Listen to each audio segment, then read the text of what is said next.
Hi everyone, my name is Anastasia, Mr. Nice Guy on social media, and welcome to my YouTube channel where we talk about fashion, the history, the industry, trends, and more.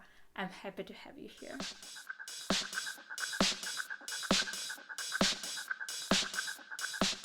Bet you have at least something needed in your wardrobe, like skirt, pants, vest top, sweater, but how much do you actually know about knitwear? And that's exactly what we will talk about today, the history of knitwear, or to be more exact, when people started using wool for their garments, who made the first modern sweater, and how knitwear became so tangled with fashion. Without further ado, let's move to the first part of today's video, which is the origins of wool usage.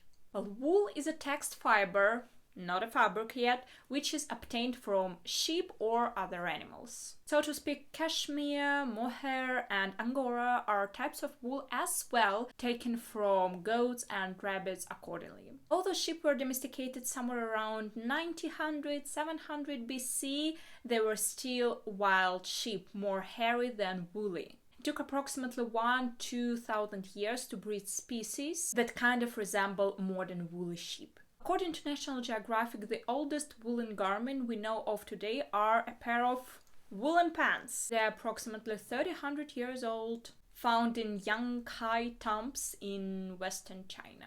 They are closely followed by the world's oldest woolen long sleeve, made of lamb, and sheep wool, which is approximately 1,700 years old, found on Norwegian glacier. And a pair of Romana Egyptian socks, 1,500 years old, found in a burial ground in ancient Greece colony in Central Egypt.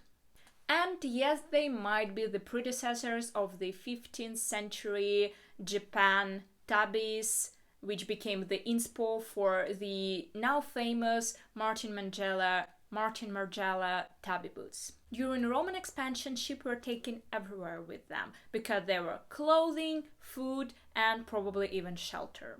And somewhere around 50 AD, they established one of the biggest wool plants in what is now Winchester, England. And that is important because wool of England is what leads us to the next part of this video, which is the first modern sweater.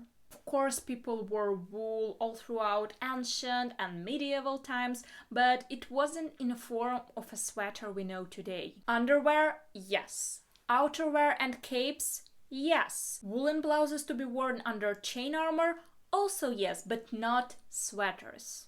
First sweater, and I do this because at this point the word sweater didn't even exist yet, appeared somewhere in the 19th century. They were made for fishermen in Ireland and Scotland. They were warm, protected them from the water, and were practical in many ways. One of them identifying dead fishers after the storm. Hence why fisher wives were creating these unique and different patterns for their husbands to be easily recognizable. In the 1851, Oxford Vocabulary added the new word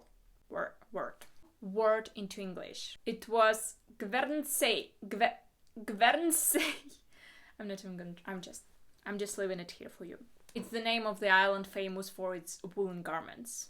And that is the first time sweater was officially recognized in the language. Then in 1880s, sweater became a part of sportswear.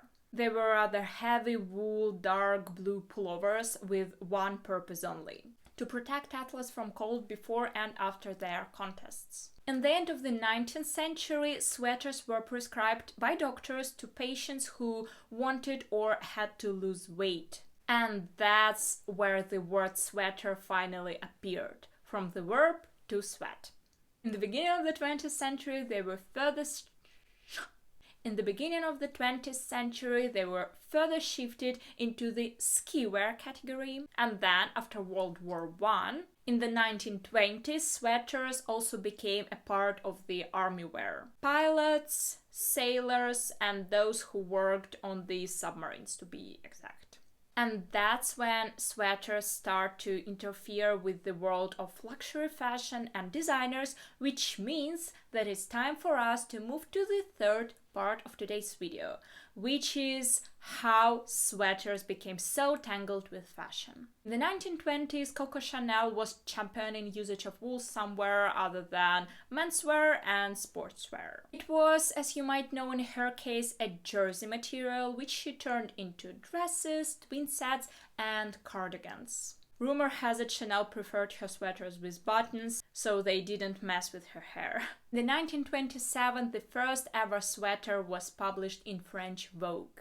Not one of Chanel designs though. It was a cravat jumper designed by Elsa Schiaparelli, who used the skills of Armenian knitters who lived at the Paris at that time. And since that moment, knitwear never really left us. In the 1930s, they were so in demand that Vogue launched a spin-off, the Vogue Knitting Bible, Vogue Knitting later. In the 1940s, they basically became the uniform of everyone, everywhere, like both on the front lines. I already mentioned that they were the part of the uniform, and among civil people too.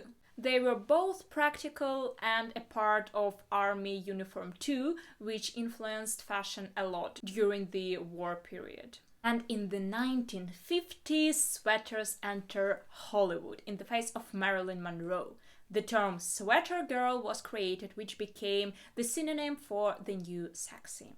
The 70s acrylic sweaters were the center of attention due to the popularity of emerged synthetic materials. In the 90s, Kurt Cobain reintroduced sweaters to the younger audience who started to see it as old-fashioned and basically made them staples for the grunge style. Ever since then, I'm pretty sure any fall-winter collection was never presented without having at least one knitted pieces within it. And during the pandemic, man, knitwear is our king, is what seems the majority of designers think. And I can only agree with them wholeheartedly. Now you can wear knitwear all the way from top to bottom, winter and summer, and you will look good in it. And that's gonna be it for today, guys. I hope I brought you closer to your knitwear and your wardrobe. I hope this video was interesting and informative for you. If so, please leave me a comment, leave the like, ring the bell, subscribe to this channel if you want to ever see my face again talking about fashion right here.